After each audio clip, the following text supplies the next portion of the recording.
220 millions d'euros. C'est ce qu'a généré le jeu vidéo qui a mis d'accord le monde entier. Un jeu auquel t'as sûrement déjà joué ou que t'as au moins vu passer, Hollow Knight.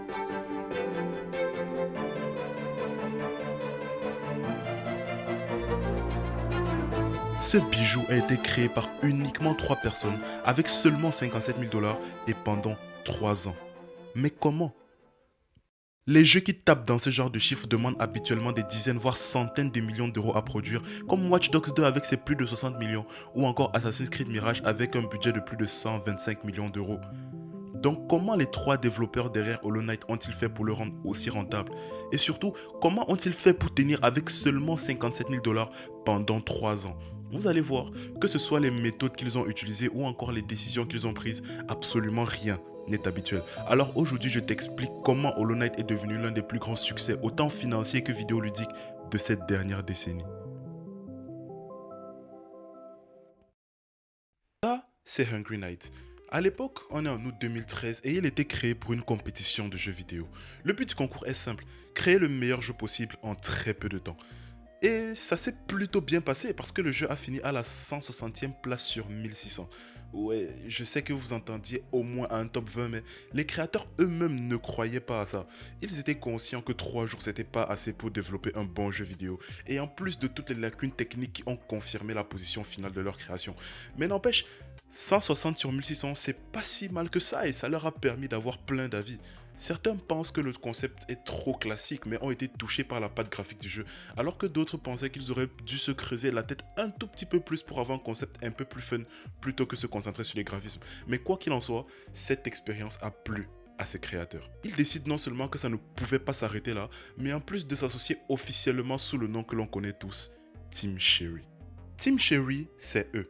Harry Gibson, William Pellen et Jack Vine, ou Vine, je sais pas comment ça se dit. Et ces trois-là ont un très bon point de départ. Un premier prototype mitigé, loin de l'histoire que l'on connaît, mais riche en expérience. Car oui, Hungry Knight, en réalité, c'est l'ancêtre d'Hollow Knight. L'idée derrière le jeu que l'on connaît tous ne germe qu'en novembre 2013, et ils ne perdront pas une seconde, parce qu'en janvier 2014, le développement a officiellement commencé. Quand tu te lances dans un projet aussi gros que créer un jeu vidéo et que tu veux en vivre, tu ne peux pas faire les choses à moitié sinon tu es cuit. Je veux dire, il faut que tu aies un concept fun, que tu imagines et codes les mécaniques de gameplay, créer les assets graphiques, les modèles 3D, les animations, les musiques, l'histoire, sans oublier les tests réguliers et tout ça sans que ça ne te prenne 20 ans à gérer. C'est pour ça qu'il existe autant de studios avec autant de personnes parce que créer un bon jeu c'est dur. Essayer d'en vivre c'est encore plus dur. Le faire dans un temps raisonnable devient presque impossible. Maintenant, imaginez tout ça en ajoutant qu'au lieu d'avoir un studio avec un dev, un graphiste, un modélisateur 3D, un storyboarder, un game tester, un compositeur, un animateur, il y a juste 3 personnes. C'est dans ce défi qu'ils se sont lancés. Créer un bon jeu, en vivre et surtout dans un temps raisonnable. Sauf que, soyons honnêtes, les rêves c'est bien beau, mais la réalité c'est tout autre chose. Ils ne peuvent pas y arriver aussi simplement en partant de zéro. Comment vont-ils faire pour payer à manger et à boire durant toute la durée du développement? Payer les logiciels dont ils ont besoin? Et même, ils ne savent pas composer de musique. Ils peuvent se démerder en graphisme, en animation peut-être, mais il faudra bien s'aider de quelques personnes pour certains trucs. Ils doivent donc payer ces personnes. Bah oui, il n'y a pas de bénévoles ici, la vie est dure. Comment est-ce qu'ils vont faire ça, à votre avis? Eh bien, c'est grâce à l'une des plateformes les plus utiles au monde lorsqu'il s'agit de lancer un tel projet, Kickstarter. Pour faire simple, c'est comme Tipeee, mais pour de plus gros projets. Ce qui veut dire que quelqu'un, une équipe de personnes sérieuses, peut se faire aider financièrement par d'autres personnes qui veulent voir le projet aboutir. Mais c'est super, ils vont pouvoir pitcher le jeu aux gens, recevoir un maximum d'argent et développer le jeu dans une situation confortable et enfin vivre de leur passion? Non. Si c'était aussi simple, même moi j'aurais créé mon propre jeu. C'est bien d'avoir la possibilité de collecter un maximum d'argent, mais encore faut-il convaincre les gens de te donner cet argent. Et comment est-ce qu'ils vont faire ça à votre avis? Est-ce que vous vous souvenez de Hungry Knight? C'est maintenant qu'il devient important. Parce que lorsqu'ils parlent de Hollow Knight aux donateurs, ils ne parlent pas dans le vent. Ils ont déjà un premier jeu jouable. Et vous vous souvenez de ce que j'ai dit? Certains pensent que le concept est trop classique mais ont été touchés par la patte graphique du jeu, alors que d'autres pensaient qu'ils auraient dû se creuser la tête un tout petit peu plus pour avoir un concept un peu plus fun. Le style graphique a déjà séduit beaucoup de personnes, alors forcément avec plus de moyens, ils auraient plus de temps pour pouvoir le peaufiner, pas vrai? Bah oui en fait, Hungry Knight avait été fait en seulement 3 jours. Ça donnerait quoi à votre avis s'ils avaient plusieurs mois pour pouvoir améliorer la patte visuelle? Bien sûr que ça serait un banger. Mais et pour ceux qui n'ont pas trouvé leur premier jeu fun alors? Bah pour eux, Team Cherry leur promet justement qu'avec plus de temps, ils pourront développer un univers vivant, connecté, avec un système de combat profond et des sensations superbes. Des promesses qui pourraient paraître trop belles, mais qui en vrai de vrai donnent quand même l'eau à la bouche. Et c'est avec cette combinaison qu'ils arrivent à convaincre à la fois ceux qui ont aimé leur premier jeu et ceux qui ont détesté ce premier jeu. La cerise sur le gâteau, c'est que pour tout ça, ils ne demandent pas 500 000 dollars, même pas 300 000, même pas 50 000. Ils n'en demandent que 35. 35 000 dollars. Alors, voici ce qui se passe dans la tête d'un joueur qui suit leur campagne de financement. Mais ceux-là, Team Cherry, ils n'en demandent pas beaucoup en fait. Donc, si je mets mon argent, je risque pas trop. Et en plus, ils ont prouvé qu'ils sont compétents avec leur premier jeu. Donc, ils peuvent logiquement y arriver, non, atteindre toutes leurs promesses. Ça a l'air pas mal là, le projet Hollow Knight. Bon, allez, je finance. Mais du côté de Team Cherry, rendez-vous compte que c'est suicidaire de demander ça, de demander si peu. Rappelez-vous qu'ils sont trois. Trois. Et ils doivent vivre, c'est-à-dire payer le loyer, la nourriture, l'eau, les factures, l'électricité et le gaz. Et en plus financer le développement du jeu en payant les logiciels et les prestataires. Et en plus encore de tout ça, ils doivent le faire pendant plusieurs mois, voire plusieurs années. En France, un salarié moyennement bien payé vit déjà seul avec 35 000 dollars. Et c'est déjà chaud dans la France de Macron. Eux, ils étaient trois. Alors, la campagne a certes un peu mieux fonctionné que prévu, car au final, c'est plus de 57 000 dollars qu'ils ont réussi à collecter. Mais c'est à double tranchant, car les joueurs, eux, ils ne sont pas bêtes. Non, non, non, non, non.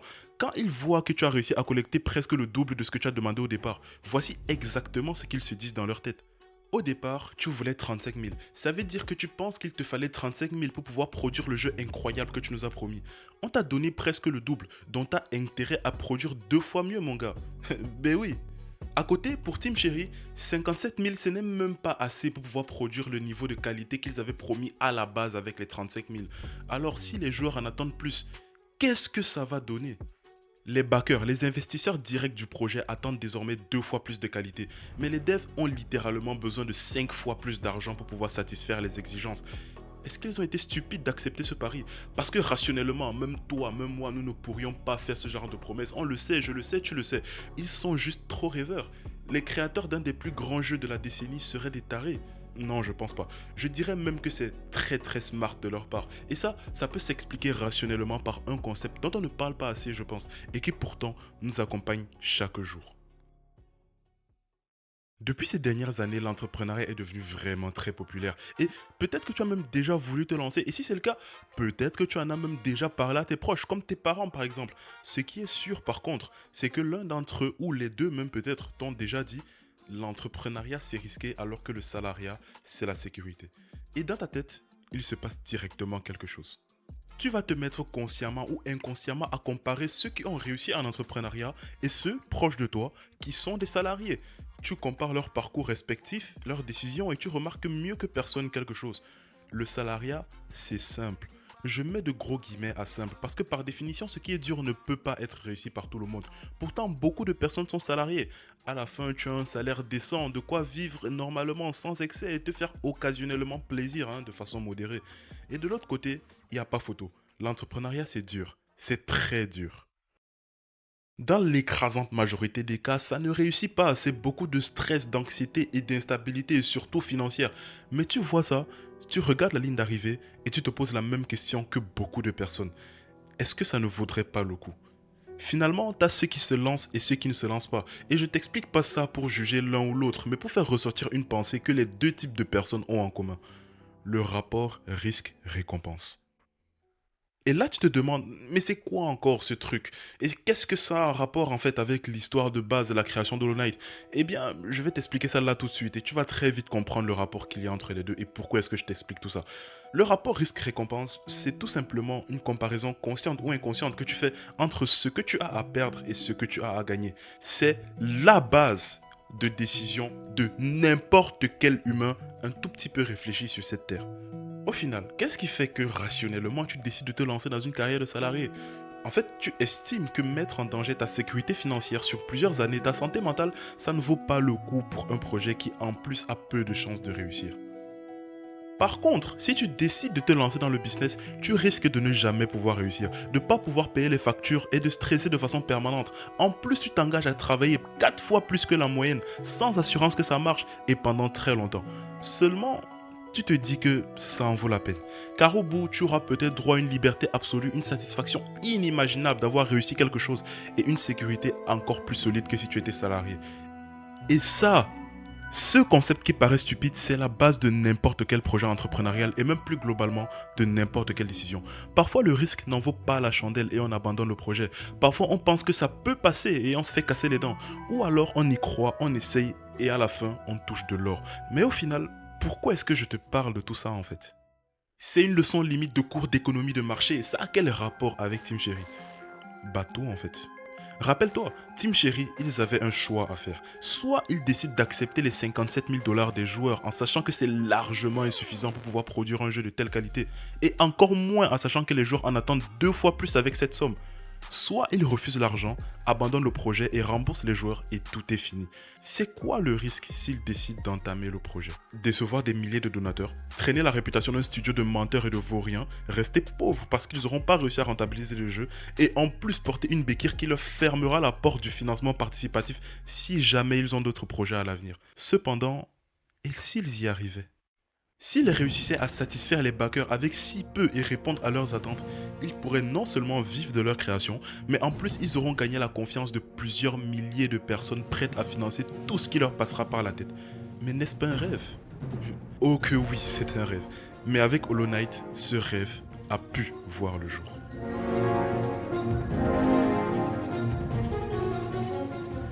C'est cette audace vis-à-vis du risque incommensurablement élevé, mais également de la récompense qui l'est 10 fois plus, qui a donné à Team Cherry la force de mener le projet à bien. Ou plutôt, ce n'est que 50% de l'explication, parce que la suite se trouve dans la partie 3. Ok, Team Cherry a toute la motivation du monde pour réussir à créer Hollow Knight, mais la motivation ne suffit pas, surtout quand le pari est aussi risqué, on l'a vu tout à l'heure. Et comme on l'a vu précédemment aussi, 57 000 $ c'est très peu pour développer un jeu vidéo d'une telle qualité. Mais pour que vous compreniez encore mieux à quel point c'est dur et aussi pour pouvoir introduire la deuxième raison que justifie le succès de ce jeu, je dois vous expliquer comment fonctionne un studio de jeux vidéo. Un game studio, c'est juste une équipe de gens qui fabriquent des jeux. Ils peuvent être des centaines voire milliers de personnes comme Ubisoft ou Rockstar Games, mais aussi une toute petite équipe de 2, 3, 4 ou 5 personnes. Et ceux-là, on les appelle les indés. Dans un studio, il y a souvent des développeurs qui vont coder le jeu, des artistes qui vont gérer les graphismes et les animations, des designers qui vont imaginer le gameplay, parfois un ou plusieurs compositeurs pour les musiques et quelqu'un ou bien plusieurs personnes qui vont gérer le marketing. Pour un studio comme Team Cherry, très souvent, une seule personne peut faire plusieurs métiers et parfois tout le monde fait tout. Et quand le studio est formé et savent déjà ce qu'ils veulent faire, c'est la phase de création qui peut désormais commencer. Généralement, à ce stade-là, on commence par faire un prototype. Et le prototype, il sert à savoir à quoi est-ce qu'on joue exactement. Est-ce que le jeu est long ou court? Est-ce que c'est de la 2D ou de la 3D? Est-ce que c'est un jeu solo ou multijoueur? Sur PC, sur console, sur mobile ou bien toutes les plateformes? Et si vous avez bien suivi, cette phase-là, elle a déjà été validée par Team Cherry. Ils peuvent donc commencer par le développement pur et dur du jeu. Et c'est ce qui prend le plus de temps dans la création. Car il faut programmer les déplacements, créer les ennemis, dessiner les décors, animer les personnages, créer les niveaux, ajouter le son et la musique, corriger les bugs et enfin la phase de testing où on peut passer le temps à tester le jeu, essayer, corriger, réessayer jusqu'à ce qu'il soit jugé suffisamment qualitatif pour pouvoir être délivré. Et c'est souvent là la frontière entre un très bon jeu et un excellent jeu. Jusque-là, il n'y a pas vraiment grand-chose de nouveau, sauf que je ne vous ai pas encore parlé des dépenses que Team Cherry doit couvrir.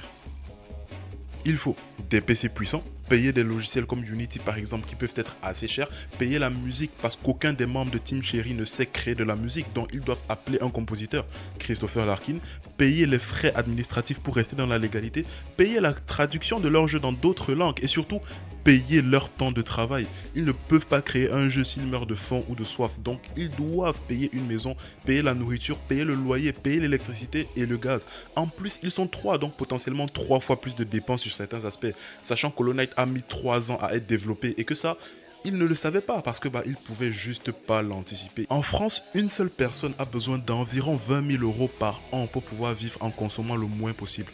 En Australie, parce que oui, ils ont fait tout ça en Australie, le coût de vie est bien plus élevé et le dollar australien est plus faible que l'euro. Ce n'était même pas censé être possible de réussir à faire ce qu'ils ont fait. Alors comment ont-ils fait pour rendre Hollow Knight aussi rentable? Ça s'explique par simplement deux facteurs. Tout d'abord, ils n'ont pas voulu faire le plus gros jeu indépendant du monde, mais juste le meilleur jeu possible. Et maintenant, tu veux me frapper en me disant, le plus grand jeu du monde, c'est forcément le meilleur. Et moi, je vais te gifler en te demandant de t'asseoir, petit arrogant. Laisse-moi t'expliquer. La différence entre faire le plus gros jeu du monde et faire le meilleur jeu possible, c'est la contrainte. Team Cherry, contrairement à Rockstar ou EA Games, n'a pas un budget illimité. Ils doivent faire avec très peu. Et ça implique de faire des choix stratégiques. Faire de la 2D au lieu de faire de la 3D, garder un style artistique simple, peu coûteux en énergie mais cohérent, avoir peu de personnages principaux donc réduire la taille du jeu, ne pas inclure des cinématiques ultra coûteuses, éviter le doublage intégral pour pouvoir réduire les coûts. Seulement tout ça, ça ne veut pas dire faire un jeu cheap, loin de là. Et pour s'assurer de ça, ils ont mis le focus sur ce qui compte vraiment, c'est-à-dire le gameplay, l'ambiance, la musique, l'exploration et le ressenti manette en main. Tout ce qu'il faut pour que l'expérience du joueur soit la plus agréable et la plus satisfaisante possible. De la façon dont je le présente, avec toutes les bonnes décisions qu'ils ont prises, on pourrait croire qu'à la sortie du jeu, ils ont fait 15 millions de ventes en une semaine, alors que pas du tout. Le jeu a été un véritable succès long terme, et ce, grâce à la deuxième raison. Vous savez, les joueurs de jeux vidéo n'aiment pas qu'on les prenne pour des cons. Ce que je veux dire par là, c'est que c'est quand la dernière fois que tu as acheté un code à 70€, sachant que c'est le même jeu chaque année, voire pire. Eh bien, Team Cherry, ils avaient très bien compris ça. Et c'est pour ça que pour tout le contenu qu'ils avaient créé, pour la profondeur du gameplay, pour la qualité de la réalisation, les extensions proposées, le jeu était à 15€. Seulement 15€. En fait, je sais même pas comment te représenter à quel point est-ce que le prix paraît absurde à côté de ce qui a été offert aux joueurs. Ils ont eu littéralement l'impression de voler Team Cherry. Et ça a permis d'engranger un autre processus encore ultra puissant, le bouche à oreille. Les gens en parlaient autour d'eux, les streamers montraient le jeu, les youtubeurs faisaient les vidéos et la hype de Hollow Knight n'a jamais cessé de grandir, jusqu'à atteindre un certain pic et rester constant dans le temps. Pour un studio indé, cette hype constante autour de son produit, c'est de l'or. Ils ont priorisé la relation de confiance avec leurs joueurs et ont su mélanger ambition et rentabilité pour pouvoir créer l'un des plus grands succès financiers et vidéoludiques de cette dernière décennie. C'était un pari fou quand même. Se lancer dans ce genre d'aventure aujourd'hui, c'est le rêve de beaucoup, mais le problème, c'est que ça reste qu'à l'état de rêve. Seulement, quand l'ambition passe avant la peur, quand la vision avance avant les doutes, quand la détermination trace sa route et que la volonté parle plus fort que tout, voici ce que ça donne. Hollow Knight, c'est plus de 15 millions de copies vendues cumulées jusqu'à aujourd'hui, plus de 200 millions d'euros de chiffre d'affaires, des centaines de millions de vues de youtubeurs, de streamers, d'extraits de gameplay et d'histoires incroyables à raconter. C'est une communauté tellement hardcore que si tu oses critiquer le jeu, tu te fais directement allumer. La suite de Hollow Knight, Silksong n'a absolument rien à envier à son grand frère. Plus de 7 millions de copies vendues en à peine 3 mois, soit plus de 14 millions de dollars de chiffre d'affaires en moins de 90 jours. Pour un jeu indépendant, c'est tout simplement stratosphérique, je ne sais pas si vous vous en rendez compte. Ils n'ont pas seulement généré de quoi vivre, mais ils ont assuré une telle base de personnes fidèles qu'elle peut garantir la réussite de n'importe quel projet qu'ils voudraient lancer. Ils ont pour ainsi dire littéralement éliminé le risque habituellement lié à l'entrepreneuriat. Ils ont fait un pari impossible, mais vu le retour sur investissement, incroyable. Est-ce qu'on ne peut pas dire que ça vaut largement la peine? Pour ce genre de résultats, pour ce genre de sensations, pour cette satisfaction de savoir que tu peux lancer n'importe quoi et en être serein, je pense qu'on peut largement dire que ça vaut le coup d'au moins essayer. On l'a dit précédemment, l'entrepreneuriat, c'est dur. Lancer un game studio, c'est très dur. Faire réussir son studio indé, c'est très dur. Mais pour savoir si un projet vaut le coup, il faut voir ce qu'on veut mettre sur la table et ce qu'on peut gagner. À partir de là, et seulement à partir de là, on saura si le projet mérite les efforts. L'échec est souvent loin d'être un danger. Seulement, rien que sa perspective suffit à nous stopper. Alors, est-ce qu'il ne suffit pas juste de rêver? Rêver et tenter, tant que le risque en vaut la peine, du moment que le ratio risque-récompense est bon, tant qu'imaginer la destination suffit à faire naître de l'espoir, pourquoi ne pas se lancer? Est-ce que vous préférez profiter du fruit de vos efforts ou alors ruminez votre frustration en vous disant « Et si j'avais au moins essayé ?» Si ça t'a plu, abonne-toi, partage les trucs classiques de YouTube quoi. Reste lucide et à la prochaine.